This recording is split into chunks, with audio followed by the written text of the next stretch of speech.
tout le monde, on se retrouve aujourd'hui pour une nouvelle vidéo sur ma chaîne et aujourd'hui on va parler update, séries et films de mon hiver 2019. Alors je sais que le mois de mars n'est pas terminé et que je voulais vous faire ça sur janvier, février et mars, mais je pense que dans la dizaine de jours qui restent du mois de mars, ça m'étonnerait que je termine une série ou que je regarde beaucoup de films. Dans tous les cas, je mettrai tous ces films et ces séries que je regarderai à la fin du mois de mars dans le prochain update séries et films du printemps 2019. En tout cas, aujourd'hui j'ai quand même pas mal de choses dont j'ai envie de vous parler, donc on va commencer tout de suite. On va commencer avec les séries cette fois-ci, avec La Vérité sur l'affaire Harry Kéber, la première saison et unique saison de cette série que j'ai terminée au mois de janvier. C'est une série qui est adaptée du roman La Vérité sur l'affaire Harry Kéber écrit par Joël Dicker et que j'ai lu il y a de ça plus d'un an si je ne me trompe pas. J'avais passé un excellent moment avec ce roman, je pense que c'est difficile de passer à côté de ce roman qui a fait quand même énormément de bruit.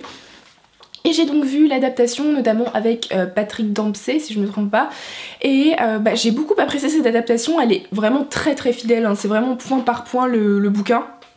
J'ai trouvé que c'était assez immersif, j'ai beaucoup aimé les personnages, les acteurs qui ont été choisis, je les trouve assez fidèles mine de rien à ce à quoi je m'attendais. J'ai été reprise dans le récit, reprise dans l'intrigue, même si je savais comment ça allait se terminer, même si je savais comment ça allait se passer, j'étais quand même prise dedans, il y a pas mal de rebondissements, et même si c'est sur 10 épisodes, c'est pas trop long je trouve. Voilà, donc j'ai trouvé que c'était une bonne adaptation, j'ai pas forcément en dire grand chose dans le sens où je connaissais déjà les personnages, je connaissais déjà l'intrigue, et ça reste extrêmement fidèle, donc je vous invite quand même à aller voir mon avis sur le bouquin, qui est sûrement dans un de mes updates lecture si ça vous intéresse, mais en tout cas je vous la recommande énormément si vous avez lu le bouquin, ou si le bouquin vous intéresse et vous fait un peu peur, n'hésitez pas à lire la série, enfin à regarder la série, ça pourrait être pas mal pour vous plonger dans l'aventure. Ensuite, au mois de janvier, j'ai terminé une deuxième série que j'ai juste binge-watchée. Il s'agit de Tidying Up with Marie Kondo, la saison 1 qui était sur Netflix, qui est sortie le 1er janvier. Je suis pas de base une fan de télé-réalité, mais les télé-réalités qui portent sur le bien-être, le changement des personnes intérieurement et extérieurement, j'adore ça. Donc je suis une grande fan de Queer Eye et je suis devenue une grande fan de Marie Kondo. J'ai lu La Magie du Rangement suite au visionnage de cette série. J'ai adoré cette série, ça fait tellement du bien, c'est des épisodes où Marie Kondo vient chez les gens, chez des familles américaines en l'occurrence, et leur montre comment ranger leur intérieur pour leur permettre d'avoir une vie meilleure, une vie de famille meilleure, une vie au travail meilleure. Le fait d'avoir un intérieur rangé permet d'avoir une meilleure vie, le minimalisme est quelque chose de très bon. Voilà, et j'ai adoré cette série, ça m'a permis de découvrir Marie Kondo, le phénomène autour de sa méthode KonMari, et du coup ça m'a permis de me plonger dans son livre La Magie du Rangement que j'ai lu juste ensuite. Je suis une grande fan de tout ce qui est rangement, je suis assez maniaque sur les bords, donc du coup j'ai vraiment beaucoup apprécié, mais si vous voulez tenter la méthode KonMari, que vous voulez faire ça chez vous, n'hésitez pas plutôt à regarder la série plutôt que lire le bouquin, c'est-à-dire que regarder la série c'est cool, mais il n'y a pas tout dedans, et pour compléter, lire le roman c'est plus intéressant. J'ai aussi fait un update lecture où je parle du livre de Marie Kondo, donc au mois de janvier si je me trompe pas, donc n'hésitez pas à aller le voir. Ensuite au mois de février j'ai terminé une nouvelle saison de série qui est la saison 1 de la série Umbrella Academy. Je pense que vous en avez beaucoup entendu parler, elle est aussi sortie sur Netflix, je crois qu'il y a 8 ou 10 épisodes maximum. C'est une série qui a un très bon casting, hein, notamment Ellen Page, je pense que vous voyez à peu près qui c'est. C'est une série où en fait on va suivre 6 ou 7... on suit 7 adolescents qui vont être recrutés par un homme qui va finalement les former parce que ces adolescents ont des pouvoirs. On les retrouve des années plus tard, ils ont chacun leur vie d'adulte, certains ont des enfants, certains sont mariés, certains sont reclus, ont leur petit travail, bref, chacun mène sa vie et ils se sont un peu fait oublier du monde, on va dire ça comme ça. Et en fait c'était juste une très bonne série parce que on va dire que dans ces 7 personnages, il y en a un qui va commencer à mal tourner et ça va lancer toute une intrigue qui va les rassembler et leur permettre de mener une nouvelle aventure, on va dire ça comme ça. C'était vraiment une excellente série, j'ai beaucoup aimé le rythme de l'histoire, on ne s'ennuie pas, il y a beaucoup de rebondissements, j'ai beaucoup aimé les personnages. Alors il y en a certains qui font extrêmement clichés, mais d'autres que j'ai beaucoup appréciés, notamment numéro 5, c'est un des personnages que j'aime beaucoup, voilà, très satirique sur les bords, je l'ai beaucoup apprécié. J'ai beaucoup aimé aussi le personnage d'Ellen Page qui se dévoile au fur et à mesure des épisodes, je l'ai beaucoup apprécié aussi. En tout cas voilà, c'est une bonne série, il y a pas mal d'humour, c'est un peu barré sur les bords par moments. Voilà, si vous n'êtes pas du tout série où ça part un peu dans tous les sens, je sais pas trop si ce sera pour vous. En tout cas voilà, il y a beaucoup d'action, un très très bon rythme, des personnages attachants avec de l'humour. Et la fin, bah, contrairement à beaucoup de gens, moi je l'ai beaucoup appréciée, j'ai trouvé que elle me donnait très envie de voir la suite, j'ai hâte que la saison 2 sorte. Il y a aussi un acteur dont j'ai oublié de vous préciser le nom, mais Robert Sheehan, qui est aussi présent dans cette série que j'aime énormément, et c'est aussi un de mes personnages préférés avec numéro 5 dans cette première saison. Voilà, donc j'ai très très hâte de voir la saison suivante, de voir ce qu'ils vont faire de cette histoire, parce que ça m'a l'air juste génial. On part dans un voyage dans le temps avec des découvertes de pouvoir, enfin c'est terriblement intéressant. Voilà, donc si vous aimez tout ce qui est super-héros, n'hésitez pas à les voir, parce que bon, ce sont des super-héros un peu décalés, mais ça reste une excellente série. Au mois de mars, j'ai continué 2 séries dont j'ai terminé les 2 saisons. La première, c'est la saison 2 d'Iron Fist, donc c'est une série qui était sur Netflix, qui a été en fait arrêtée, et je pense normalement qu'elle a été rachetée par la plateforme Disney Streaming, qui va sortir normalement cette année ou l'année prochaine, quelque chose comme ça. C'est une série que j'avais beaucoup appréciée, la première saison était sympa, je trouve que cette deuxième saison relève un petit peu le niveau, on va dire, de la première. Il y a quand même pas mal d'action. Je sais pas trop si je me suis vraiment attachée au personnage. C'est une série sympa, mais ça casse pas trop à pattes un canard. Je pense que le must de cette série, vraiment le point fort, ce sont les scènes de combat, et surtout les scènes de combat avec... bon, j'ai plus le nom, mais évidemment notre personnage principal féminin qui est tellement badass. C'est juste un truc de ouf, et j'aime vraiment les scènes de combat style Kung Fu dans cette série. Elles sont vraiment impressionnantes. Voilà, l'intrigue n'a rien d'exceptionnel, mais elle est sympa à suivre, les personnages sont sympas à suivre, il y a de l'action. Voilà, donc c'est pas une série prise de tête. Je sais pas s'il y aura une saison 3 qui va sortir sur la nouvelle plateforme de Disney, s'ils vont continuer, parce que je pense que cette série n'a pas eu énormément de succès, même s'il y a moyen de faire quelque chose de sympa pour une saison 3, en tout cas on verra bien. Et enfin, il y a quelques jours, j'ai terminé, après l'avoir binge-watché clairement, la saison 3 de Queer Eye. C'est aussi une série de télé-réalité. Si vous ne connaissez pas cette série, je ne sais pas où vous êtes passé, parce qu'on en entend parler à peu près partout. En fait, c'est une série de télé-réalité, on va suivre 5 hommes qui ont chacun une spécialité, et ils sont tous les 5 gays. Chacun une spécialité, la déco, la cuisine, le stylisme, tout ce qui est bien-être, coiffure, et le coach personnel sur le bien-être, le développement personnel. Chacun vont arriver dans la vie d'une personne, donc que ce soit un homme ou une fille, ou plusieurs personnes, et vont leur changer tout simplement la vie sur à peu près tous les aspects, pour leur redonner confiance et leur apporter voilà, une meilleure vie tout simplement. C'est un peu dans la lignée de Marie Kondo, c'est-à-dire que c'est une télé-réalité qui fait du bien. Régulièrement on pleure, je peux vous assurer que j'ai pleuré à plusieurs reprises devant cette série, mais c'est une série qui me fait tellement du bien. En fait ces hommes sont tellement bienveillants que ça donne le sourire tout simplement, et voilà, je vous recommande énormément. Si vous êtes un peu dans une phase bad mood et que vous avez envie de vous faire du bien, regardez Queer Eye. Ça ne peut que vous faire du bien, parce que c'est vraiment une série où il n'y a que des ondes positives, il n'y a jamais d'ondes négatives, il n'y a jamais de critiques, ça fait vraiment du bien. Donc je vous la recommande énormément. Cette saison 3, elle était, je trouve, excellente. Peut-être même meilleure que les 2 premières saisons. Je n'ai qu'une hâte, c'est avoir la saison 4, mais je pense que je vais attendre un petit moment avant d'avoir cette saison 4. Mais en tout cas, je vous la recommande beaucoup pour une série de télé-réalité qui fait du bien. Ensuite, je vais vous parler des films que j'ai vus du mois de janvier au mois de mars. Le premier, c'est pas un film, mais je voulais pas trop le classer dans une série non plus. Il s'agit de l'épisode spécial de Black Mirror, Bandersnatch. Je l'ai vu alors qu'il fait partie de la saison 4. Ce n'est absolument pas grave, vu que c'est des histoires différentes pour chaque épisode.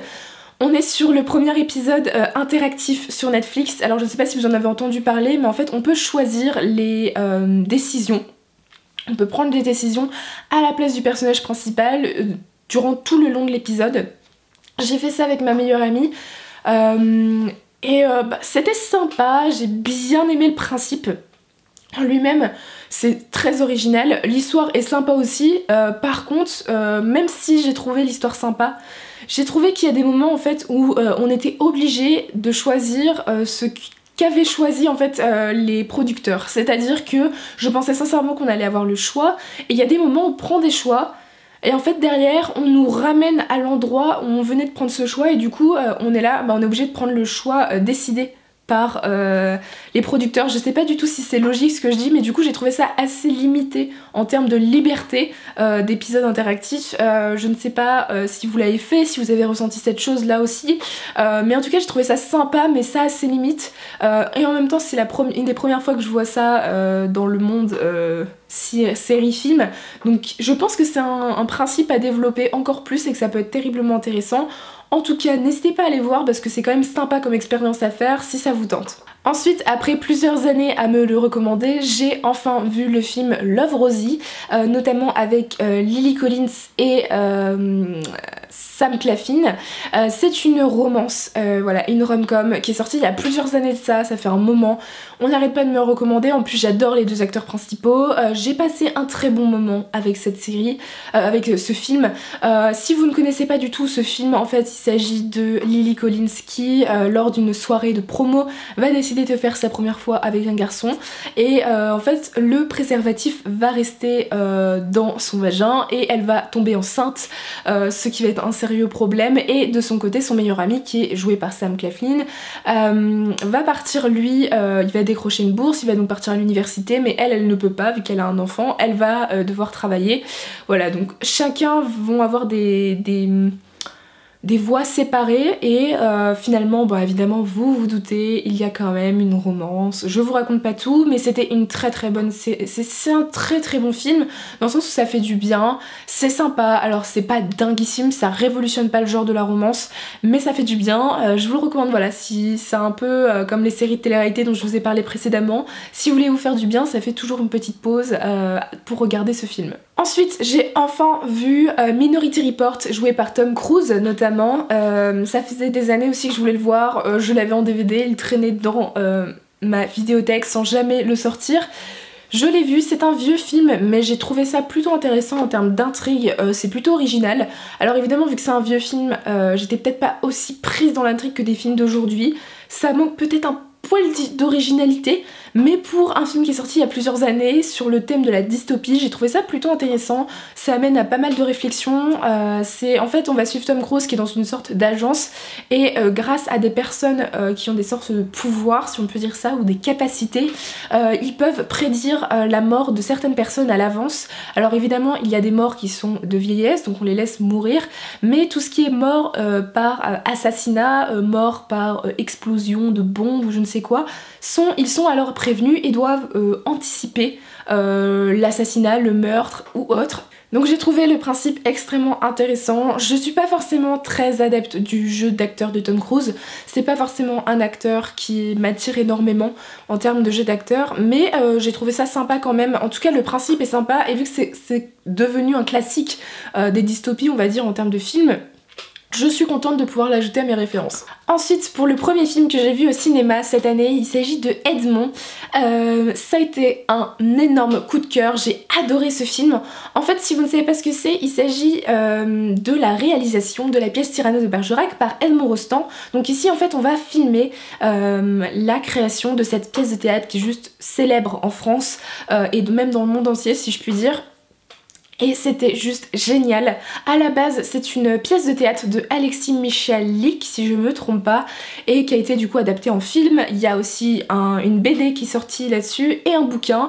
Et j'ai adoré. Alors je pense qu'il y a à la fois une part de vérité et une part de fiction dans ce film, mais c'était juste génial, je ne m'attendais pas à autant aimer ce film. Le Cyrano de Bergerac de base est une de mes pièces de théâtre préférées, même peut-être ma pièce de théâtre préférée, et j'avais un peu peur de ce qui allait être fait dans ce film, et vraiment j'en suis ressortie conquise. Il y a énormément de rides, j'ai adoré la manière dont ça a été filmé, c'est extrêmement prenant, on ne s'ennuie absolument jamais, on est vraiment plongé dedans du début à la fin, dès les premières minutes, c'est très bien fait. J'étais extrêmement surprise de voir l'acteur qui joue Edmond, donc Edmond Rostand, parce que c'est un acteur qui d'habitude joue un peu l'ado attardé, le jeune adulte complètement paumé dans les séries. Évidemment je n'ai plus le nom ici, mais je vous mettrai des photos de Edmond, enfin de son personnage d'Edmond et des personnages qu'il joue d'habitude, peut-être que vous allez voir dans quel film il a joué. En tout cas c'est un personnage qui m'a énormément plu et j'ai énormément aimé le jeu d'acteur de cet acteur tout simplement. Enfin je l'ai trouvé vraiment transformé, c'est vraiment un de ses premiers rôles où je le prends vraiment au sérieux et bah ça m'a fait du bien et j'ai très très envie de voir ce qu'il va faire par la suite, parce que ça c'est un vrai acteur, c'est à dire qu'il passe vraiment d'un personnage complètement, on peut dire un peu débile, attardé, à un personnage qui est juste waouh, plein de sentiments et juste génial. Donc si vous aimez la pièce de théâtre d'Edmond Rostand, n'hésitez pas à foncer parce que ce film est juste génial. Il fera partie de ma vidéothèque, ça vous pouvez en être sûr. Dès qu'il sort en DVD, je pense que je vais me le regarder en boucle. Voilà, donc je l'ai vraiment adoré, je vous le recommande à 1000%. Ensuite, j'ai regardé un film qui est pas du tout dans mon style de film que je regarde d'habitude, mais en fait je suis un peu tombée par hasard dessus un soir à la télé, un dimanche soir sur TF1, je pense que vous savez tous un peu les films qui passent là-dessus. Il s'agit de Money Monster, qui est joué notamment par Julia Roberts et George Clooney. J'aime beaucoup Julia Roberts dans ses films en manière générale, mais George Clooney, je regarde très peu de films sincèrement avec lui, et j'ai été quand même très rapidement prise dans ce film. En fait on va suivre une prise d'otage, un acte terroriste, hein, on peut dire ça, lors d'un enregistrement d'une émission qui parle d'économie, de bourse, etc. L'animateur n'est autre que George Clooney et Julia Roberts est en fait la productrice de cette émission.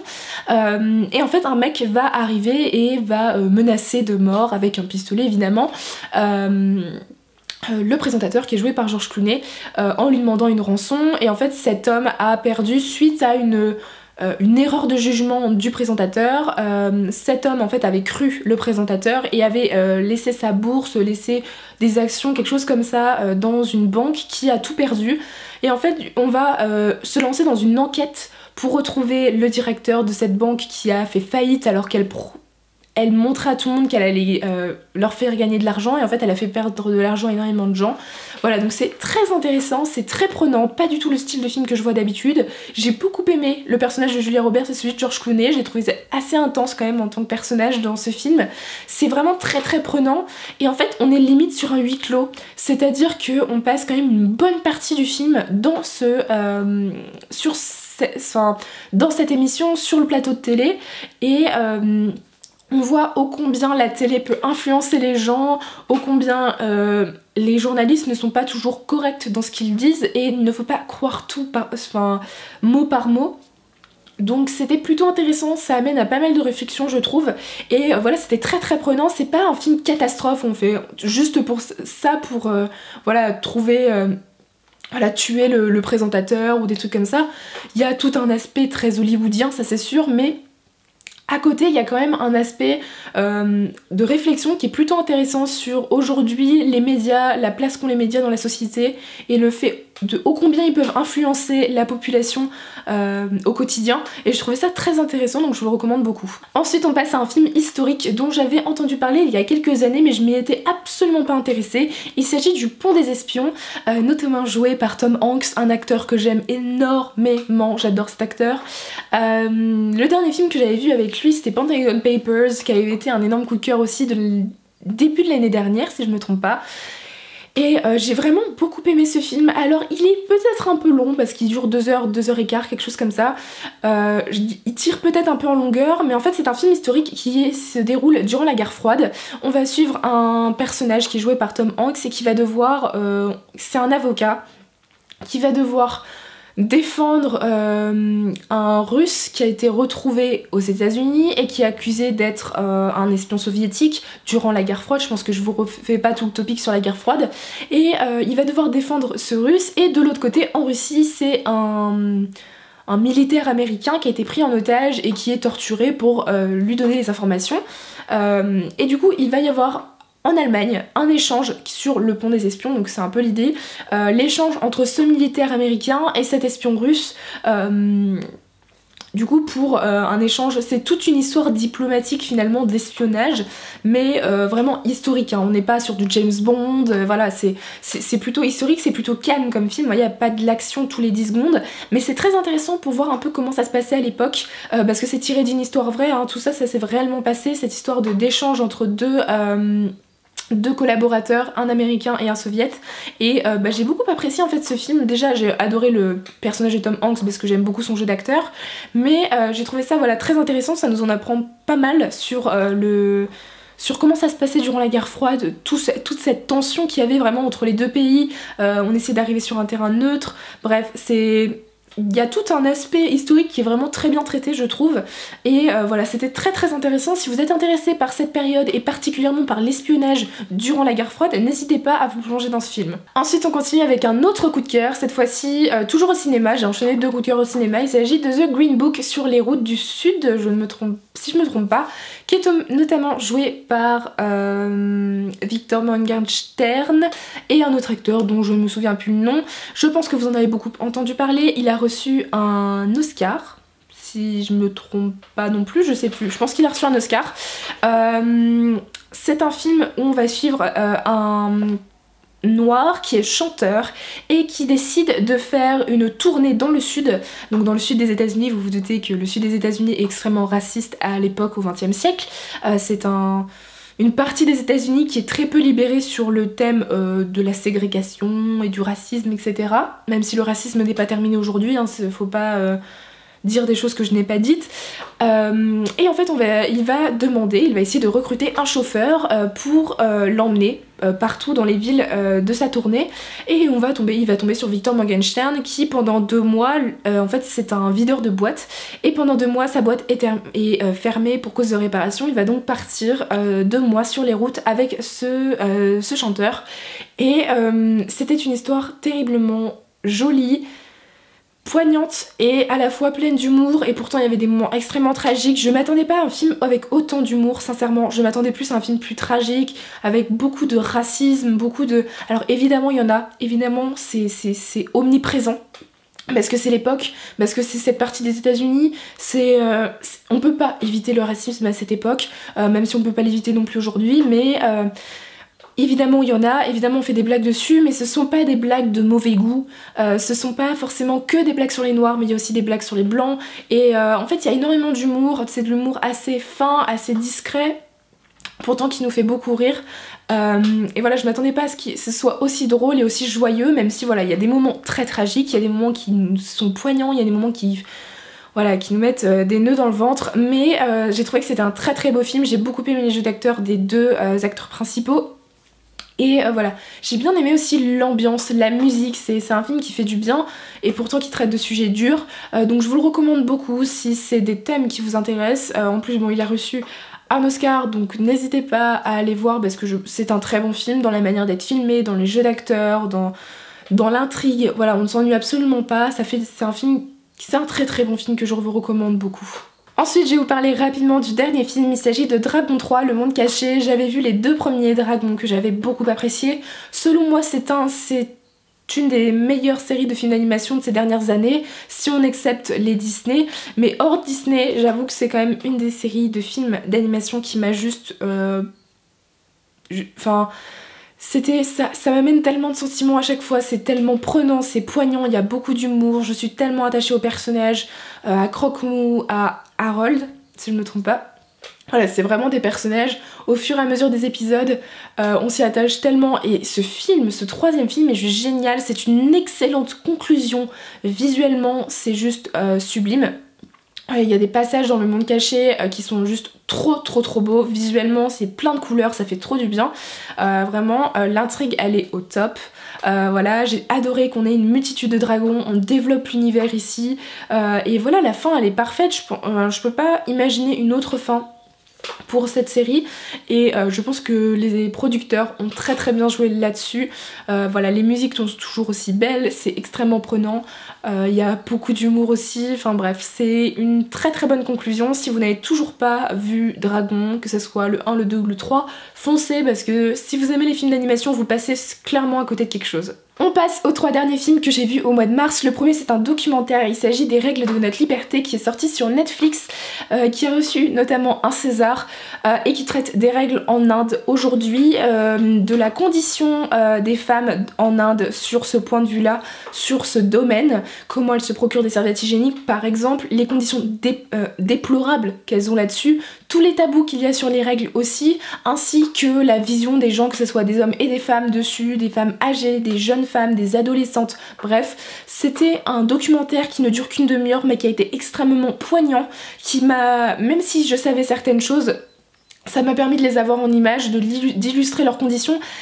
Et ouais, ça m'a fait un peu mal au cœur sincèrement de voir dans quel état on traite les femmes et le tabou qu'elles ont autour des règles. Ça nous montre la chance qu'on a d'être dans un pays développé où il y a moins de tabous, même s'il y en a aussi, mais ils sont beaucoup moins forts que dans ces pays-là. Et voilà, c'était très intéressant. Que vous soyez homme ou femme, n'hésitez pas, ça dure une demi-heure. Sincèrement, ça prend une demi-heure de votre temps d'aller voir ce documentaire, de vous informer, de vous sensibiliser sur la cause. Et voilà, même les hommes peuvent aller voir ce documentaire.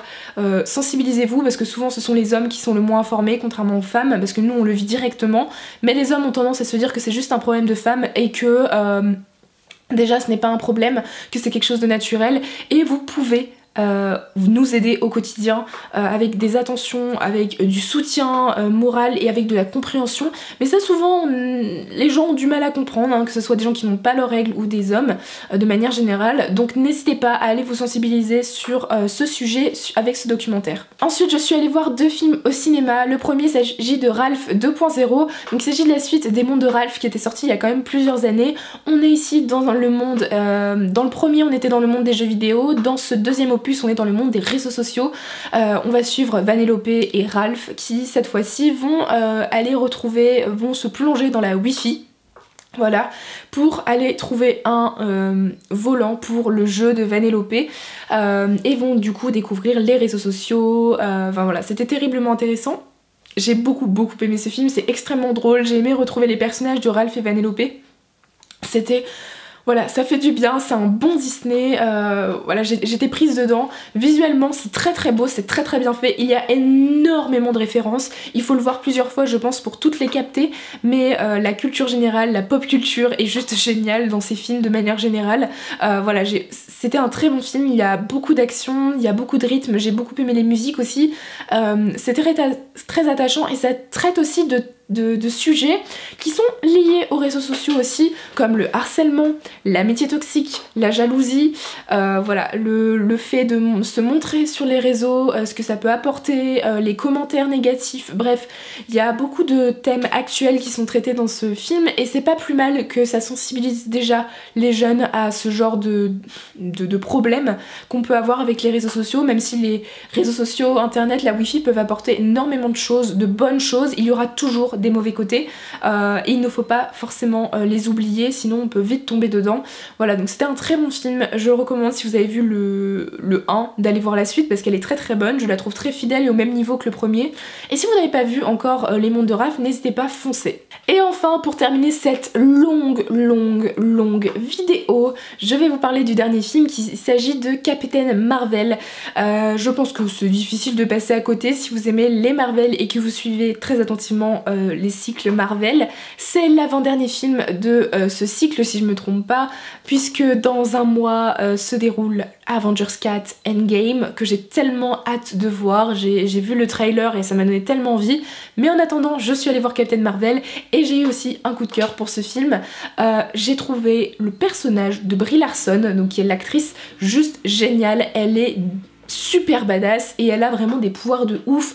Au début du film elle est plutôt badass, mais je m'attendais un peu plus. J'étais là, je dis j'espère qu'elle ne va pas avoir que ça comme pouvoir, parce que ça m'étonnerait qu'elle puisse être la meilleure des super-héros Marvel, des super-héroïnes Marvel avec juste ces pouvoirs là. Ça me paraissait un peu bizarre par rapport à tout ce qu'on m'avait dit, et finalement à un moment dans le film il y a un retournement et là elle explose et là on voit tous ses pouvoirs et je peux vous assurer que vous n'êtes pas prêts, si vous n'avez pas vu le film, à voir ô combien elle est géniale. Vraiment, c'est pour moi, selon moi, une des meilleures super-héroïnes Marvel. Et évidemment, on a tous notre point de vue dessus, je ne peux pas partir en débat, mais selon moi, c'est elle qui est la plus badass, elle qui a le plus de pouvoir. Clairement, Captain America peut ranger son bouclier. Voilà, j'ai adoré. J'ai adoré ce film. Il y a beaucoup d'action et en fait, ça se passe bien avant le premier Avengers, bien avant Iron Man. On est en 1990, dans les années 90. Et je m'attendais pas en fait à ce que ça se passe avant. Donc en fait il s'agit en fait de la première super-héroïne de tous les Marvel, mais dont on apprend l'existence seulement à la fin du cycle. Donc les producteurs ont quand même très bien joué sur ce coup là, de manière chronologique, de pas forcément la mettre dans les premiers films, sinon en fait c'est un peu leur botte secrète, Captain Marvel. Et voilà, elle est super badass, elle a de l'humour, j'aime beaucoup ce personnage. Et en termes de physique, elle reste assez atypique mine de rien. Voilà, elle a une mâchoire carrée, elle est super musclée, et ça fait du bien de pas voir des petites minettes qui se baladent en trucs moulants et qui voilà, tournent leurs cheveux, montrent qu'elles sont belles. Non, elle est super badass, elle se laisse pas marcher sur les pieds, elle n'hésite pas à dire des gros mots, bref, elle a pas la langue dans sa poche, et ça fait du bien, voilà, de voir que tous les super-héroïnes ne sont pas des héroïnes qui se baladent en talons pour aller botter les fesses des méchants. Voilà, non, très badass comme personnage. J'ai beaucoup aimé l'intrigue, voilà, il y a de l'action, c'est encore très prenant, c'est du Marvel, hein. Moi en général j'ai pas de problème là-dessus, je suis souvent très prise dans les films. J'ai beaucoup aimé les personnages autour, et j'ai adoré revoir le personnage de Coulson au début de son service dans le Shield, et aussi le personnage de Nick Fury que j'ai beaucoup apprécié dans ce film. J'ai trouvé qu'il était très drôle comme personnage, voilà, ça nous a permis en fait de le découvrir.